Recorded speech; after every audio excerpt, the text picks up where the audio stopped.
Bom, antes de começar a estudar a filosofia da linguagem de fato, já é bom a gente ver alguns conceitos básicos antes que vão ajudar muito na hora de ler os textos e de entender os problemas. O primeiro deles já começa com a própria noção de linguagem, porque não é muito claro o que a gente quer dizer. Linguagem é um termo um pouco vago demais.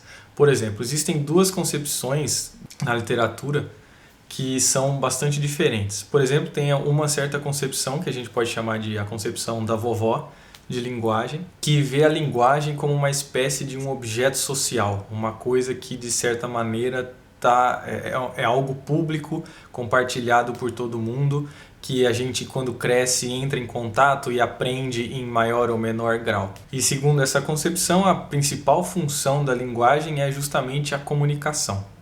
Eu estou chamando de concepção da vovó, não de forma pejorativa, mas é um termo que o Michael Davitt, que é um grande filósofo da linguagem, usa, simplesmente porque é uma concepção bastante intuitiva, pré-teórica, que a gente tem do que é a linguagem, do que é esse fenômeno da linguagem. E nessa concepção, linguagem seriam coisas externas como o português, o alemão, o swahili, o yiddish, ou qualquer outra língua desse tipo que nós intuitivamente chamamos de linguagem.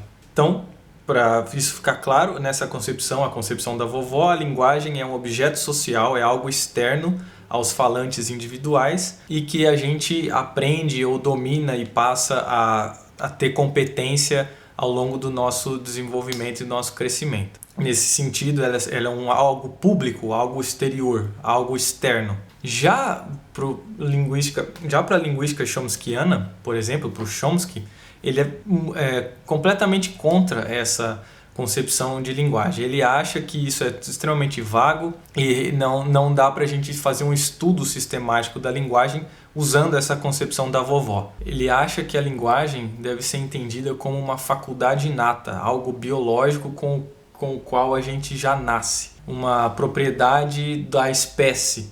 Em certo sentido, ele usa essa expressão, a gente nasce com um órgão da linguagem. Não um órgão no sentido de fígado, ou rim, ou coração, ou etc. Mas um certo sistema, que é uma propriedade do cérebro, que torna possível a gente adquirir ou a gente desenvolver a linguagem.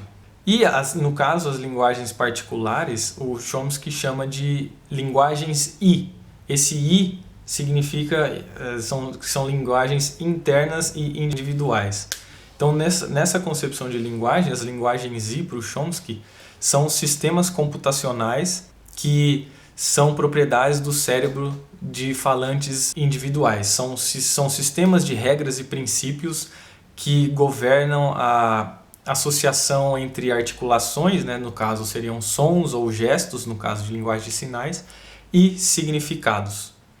Então as linguagens I são esses objetos que fazem parte da psicologia do falante. Eles são objetos internos, eles não estão aí fora, como pretende a concepção da vovó de linguagem.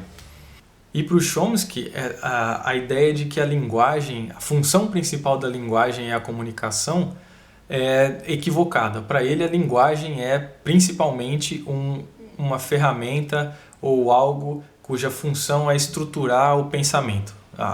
O papel principal da linguagem é interno. Não que a linguagem não seja usada para a comunicação, porque isso é óbvio, é evidente. Mas na medida em que nós podemos falar da função dessa capacidade biológica, dessa habilidade, dessa faculdade inata de linguagem, essa função seria organizar e estruturar o pensamento e não a comunicação. A comunicação seria um subproduto ou um efeito secundário dessa capacidade biológica. Outro ponto importante é o seguinte: a gente muitas vezes coloquialmente fala sobre a linguagem dos animais, a linguagem dos golfinhos, a linguagem das baleias. Mas será que os outros animais têm linguagem? Bom, eles certamente têm sistemas de comunicação mais ou menos sofisticados. Mas, ao que tudo indica, até onde a gente sabe, a linguagem humana, tal como a gente conhece, é exclusivamente uma propriedade nossa. Tanto que, como eu mencionei na outra aula, na aula introdutória, várias pessoas, vários filósofos e linguistas acreditam que a linguagem é justamente o que nos distingue dos outros animais, é o que nos faz humanos. E, para ilustrar, a linguagem tem algumas propriedades que os sistemas de comunicação animal não têm ou têm em muito menor grau de sofisticação. Uma das propriedades da linguagem é o que a gente pode chamar de desvinculação, porque a linguagem humana ela é independente dos estímulos imediatos que circundam a produção linguística. Por exemplo, os certos macacos têm alguns sinais que eles emitem para avisar quando tem predadores por perto ou comida ou coisas do gênero. Então, a produção, a comunicação os sistemas de comunicação desses animais, eles são vinculados ao estímulo próximo, ao estímulo imediato do seu ambiente. Um exemplo muito bonito dessa propriedade da linguagem é ilustrada no Em Busca do Tempo Perdido, do Proust, no primeiro livro, no Caminho de Swan. É o famoso episódio da Madalena, que ele está comendo uma Madalena com chá e quando ele dá a primeira colherada à Madalena, ele relembra toda a infância dele, os cheiros, sabores e experiências que ele teve crescendo em Combray, a relação dele com o Sr. Swan e tudo isso. E todo o resto do livro é justamente o narrador contando pra gente como que foi essa experiência dele. E por que isso ilustra? A experiência imediata do narrador é com aquele alimento. Imaginando que ele está contando pra gente todas aquelas experiências, ele está falando de uma coisa remota no passado, de todas as experiências que ele já viveu, completamente desvinculadas da experiência presente. Outra propriedade da linguagem é que a linguagem é arbitrária. Não existe nenhuma relação intrínseca entre as formas, as expressões linguísticas e as coisas das quais nós falamos. Então, por exemplo, a palavra cachorro não tem nada que pareça ou remeta a um cachorro. Enquanto a linguagem dos animais parece muito mais biologicamente determinada. Os tipos de sons e símbolos que eles empregam para se comunicar são determinados geneticamente. Claro que pode haver alguma variação, em certa medida certos macacos foram ensinados alguns sinais que são arbitrários e eles dominam mais ou menos isso, mas em uma escala muito menor. E finalmente a propriedade que distingue de fato a linguagem humana dos sistemas de comunicação animal é o que o Chomsky chama de infinidade discreta, que é justamente essa propriedade que a linguagem possui de ter um potencial expressivo infinito baseado em unidades finitas. Ou seja, nós temos um estoque limitado de expressões e nós podemos combinar elas de diversas maneiras para formar um número potencialmente limitado de sentenças. Por exemplo, não existe a sentença mais longa possível na linguagem. Porque para qualquer sentença mais longa que eu consiga formar, eu posso simplesmente dizer Altamiro disse que, e a sentença mais longa. João pensa que Altamiro disse que, e a sentença mais longa. E o resultado é uma sentença maior ainda. Então, esse potencial infinito baseado em recursos finitos é o que o Chomsky chama de infinidade discreta. Discreto porque são unidades contáveis que a gente combina para formar expressões linguísticas maiores. E nenhum sistema de comunicação animal, até onde a gente sabe, exibe essa propriedade. Como nós vimos, a linguagem é um fenômeno altamente complexo e nenhuma disciplina sozinha vai conseguir oferecer uma teoria total da linguagem. Uma teoria completa do que é esse fenômeno vai envolver necessariamente várias disciplinas, não só a filosofia, mas a linguística, a psicologia, a neurologia, a sociologia, entre outras. Mas o estudo da linguagem que interessa a filosofia, o estudo teórico da linguagem que interessa aos filósofos, ele desde o século XIX é dividido em 3 grandes campos, que é a sintaxe, a semântica e a pragmática. A sintaxe basicamente é o estudo da estrutura linguística, das relações entre as expressões, os princípios que governam a gramaticalidade da sentença, o que torna os princípios que explicam por que certas combinações de expressões são gramaticais ou são bem concatenadas, enquanto outras não são bem concatenadas. Isso bem grosso modo, tá? A semântica é a área que estuda o significado, é a área que se interessa pelo o que as expressões significam e como a combinação de expressões pode significar alguma coisa. pelo que a gente já viu, a semântica é uma área especialmente cara aos filósofos, justamente porque ela envolve o problema do significado que a gente viu no outro vídeo, que é o coração, digamos, da filosofia da linguagem. Por isso que você vê tantos filósofos trabalhando com semântica. E a semântica, o slogan da semântica é que ela é o estudo do significado das expressões abstraídas do uso.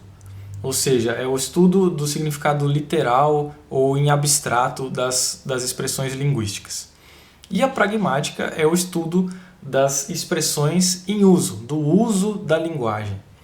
E os filósofos também se interessam muito sobre a pragmática e os fenômenos estudados pela pragmática.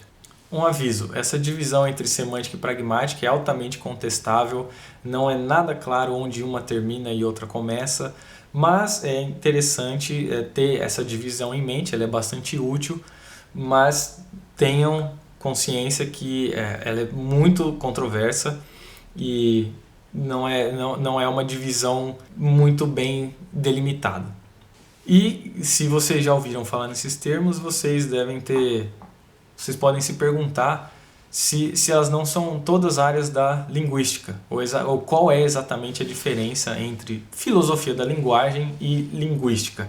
Bom, como toda ciência, como toda empreitada empírica, a linguística está assentada sobre vários pressupostos, ela tem certos compromissos ontológicos, ela está comprometida com certas entidades ou certos conceitos, e ela emprega isso no curso da sua investigação. Só que, como todas as outras ciências, normalmente ela prossegue sem se indagar, sem se perguntar sobre a natureza, a justificação desses conceitos, dessas entidades e todo o arcabouço teórico que ela emprega para investigar os fenômenos.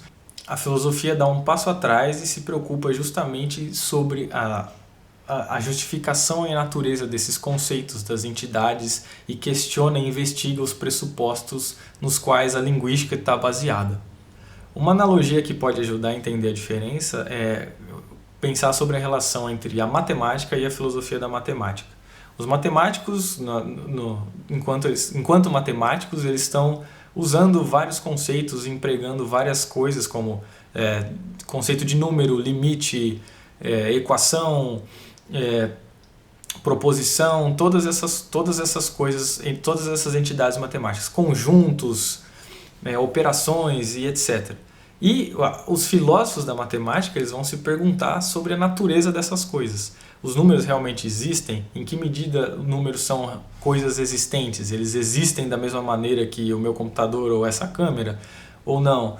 Qual é a justificação? Quais são os fundamentos da matemática? Então, a relação entre filosofia da linguagem e linguística é mais ou menos essa. A filosofia dá um passo atrás e se pergunta sobre a atividade linguística, as entidades invocadas pela linguística, o que conta como evidência, quais perguntas fazer na investigação empírica da linguagem, todas essas coisas. E o filósofo também está muito mais interessado na relação entre a linguagem e outras questões filosóficas. Então, o filósofo da linguagem pode se interessar sobre a interface da linguagem com questões estéticas, ou questões éticas, ou questões do conhecimento, ou questões metafísicas.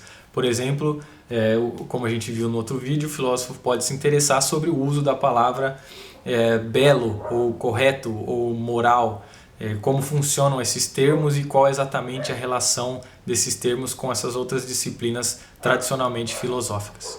Outra distinção muito importante na filosofia da linguagem é a distinção entre sentença e proposição. Bem grosso modo, as sentenças são objetos linguísticos, são concatenações de expressões que têm sentido e que podem ser usadas para realizar ações linguísticas, o que a gente chama de atos de fala. E proposições são o conteúdo dessas sentenças, são o que essas sentenças expressam. Para entender a diferença, vamos dar uma olhada num tipo de sentença que é de supremo interesse da filosofia, que são as chamadas sentenças declarativas, que são sentenças que se reportam ou fazem afirmações sobre o mundo, sobre a realidade. Elas reportam certos estados de coisas ou como as coisas são no mundo. Por exemplo, a sentença Sócrates é sábio é uma sentença declarativa. É o tipo de sentença que pode ser verdadeira ou falso, e com a qual a gente faz afirmações, expressa crenças e etc. A diferença entre sentença e proposição fica clara porque uma mesma sentença pode expressar proposições diferentes em contextos diferentes. Por exemplo, a sentença fui à feira hoje pode ser verdadeira hoje, se eu fui à feira, mas se eu disser amanhã, sem ter ido à feira, ela é uma sentença falsa. Outro exemplo, a sentença Elvis está vivo, Elvis Presley está vivo, em algum tempo do passado ela era verdadeira. Mas hoje, a não ser que você você acha que o Elvis está vivo em Marte ou alguma coisa assim, ela é falsa. E por último, a sentença choveu ontem. Dependendo de quando eu digo essa sentença, ela expressa algo verdadeiro ou expressa algo falso. Isso mostra que, na verdade, o que é verdadeiro ou falso, aquilo que porta um valor de verdade, que é o verdadeiro ou falso, não é a sentença em si.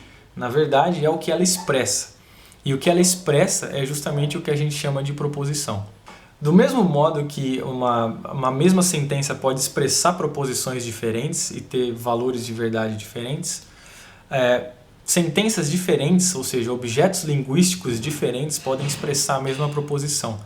Como, por exemplo, João ama Maria e Maria é amada por João. São duas formas linguísticas distintas, mas elas expressam a mesma proposição, elas têm o mesmo conteúdo.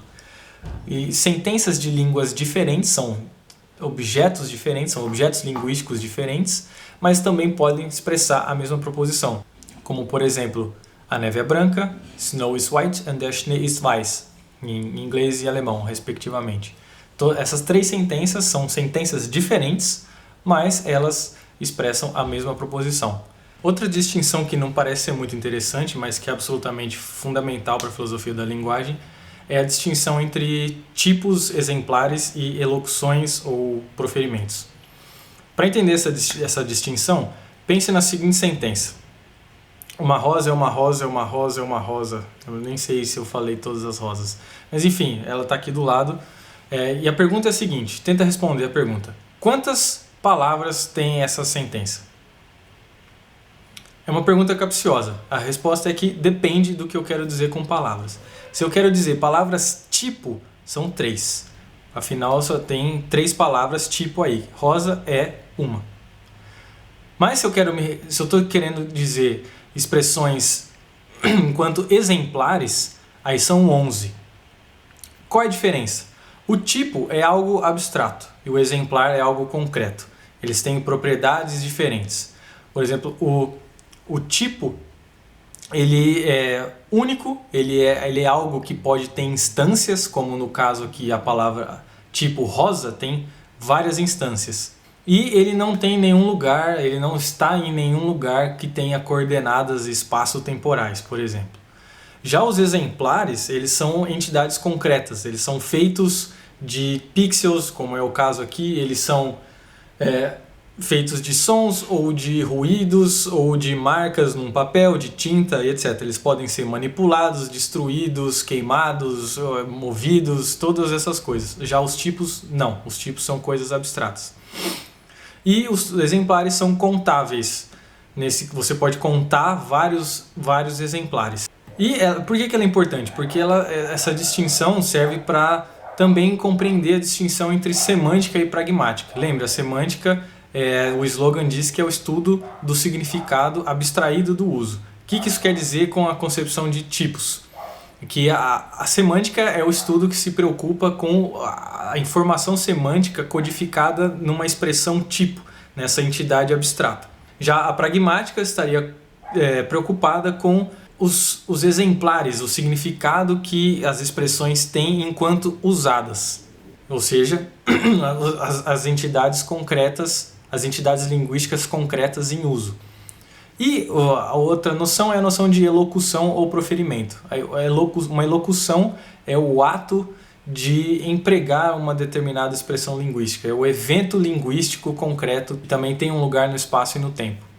Já a distinção entre uso e menção Ela é importante porque quando nós estamos falando sobre a linguagem, nós vamos querer mencionar ou falar sobre certas expressões.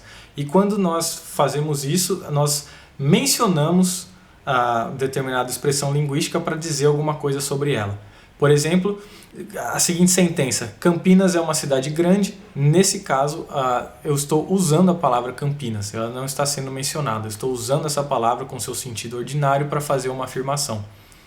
Nessa outra sentença, Campinas tem 8 letras, eu estou mencionando a palavra Campinas para falar alguma coisa sobre ela. E o recurso padrão, no caso da linguagem escrita, é as aspas. A última distinção, que também é fundamental, é a distinção entre valor de verdade e condições de verdade. Pense nas sentenças declarativas, essas sentenças cujo propósito ou se propõe a dizer algo ou descrever a realidade, a reportar um determinado estado de coisas. Elas descrevem ou caracterizam o mundo como estando arranjado desta ou daquela maneira. E justamente por isso, elas podem ser verdadeiras ou falsas. As condições nas quais uma sentença declarativa é verdadeira, a gente chama de as condições de verdade dessa sentença. Ou seja, são as condições que o mundo precisa satisfazer para aquela sentença ser verdadeira. Então, por exemplo, se eu digo Ramiro dorme pelado todo dia, essa sentença se propõe a reportar um estado de coisas no mundo. O estado de coisas em que Ramiro dorme pelado todo dia. E se o mundo é como ela descreve, se Ramiro de fato dorme pelado todo dia, essa sentença é verdadeira, senão ela é falsa. Essas circunstâncias em que a sentença é verdadeira, nós chamamos de condições de verdade. Já o valor de verdade é o verdadeiro ou falso. Quando a gente fala sobre o valor de verdade de uma determinada sentença, nós estamos nos perguntando sobre se ela é verdadeira ou falsa. São noções obviamente conectadas, mas é importante mantê-las distintas. Finalmente, o que talvez seja o conceito mais importante da filosofia da linguagem, certamente um dos mais importantes da semântica, do estudo do significado, que é o conceito de composicionalidade, é o princípio de composicionalidade. Eu mencionei antes que uma das características fundamentais que distingue a linguagem humana dos outros sistemas de comunicação animal é a propriedade da infinidade discreta, que é justamente essa capacidade que nós temos de produzir um número ilimitado de sentenças com base num estoque finito de expressões. Então, como explicar essa nossa capacidade, essa criatividade linguística, já que nós somos criaturas finitas e nós não decoramos, nós não memorizamos todas as sentenças, porque existe um número infinito de sentenças? A explicação é que o significado de uma sentença ou uma expressão complexa qualquer, ele é determinado pelo significado das suas partes, mais a maneira em que essas partes são combinadas. Dizendo de outro modo, o princípio da composicionalidade diz que o significado de uma expressão complexa é fixado ou é uma função ou é determinado pelas partes, pelo significado das partes, mais o seu modo de combinação. E isso explica por que nós, sendo criaturas finitas, com cérebros e memórias finitos, podemos memorizar um estoque finito ou limitado de palavras e um número limitado de regras de composição, e com isso nós podemos gerar ou produzir um número potencialmente ilimitado de expressões da linguagem. Então, o princípio da composicionalidade é central, ele é tão, segundo o filósofo Gary Kemp, ele é tão importante para a filosofia da linguagem quanto o princípio de seleção natural é para a biologia. Ele admite algumas exceções e a natureza precisa desse princípio, é controversa, não é muito claro o que exatamente ele quer dizer e como explicar isso, explicitar todas as suas propriedades exatamente, mas todo mundo, ou pelo menos quase todo mundo que trabalha com a linguagem, acredita que em larga medida a linguagem é composicional, quer dizer, ela obedece o princípio da composicionalidade. E ele é um excelente termômetro para avaliar teorias sobre o significado, teorias semânticas. Que se o princípio da composicionalidade é tão importante que se uma determinada teoria de alguma maneira viola gravemente esse princípio, é uma razão para jogar essa teoria fora, para recusar essa teoria. Do mesmo modo, se você tem uma teoria biológica que de alguma maneira viola seriamente o princípio de seleção natural, então essa é uma razão muito forte para descartar essa teoria. Então, o princípio da composicionalidade é central para o estudo da linguagem e vocês precisam saber o que ele quer dizer.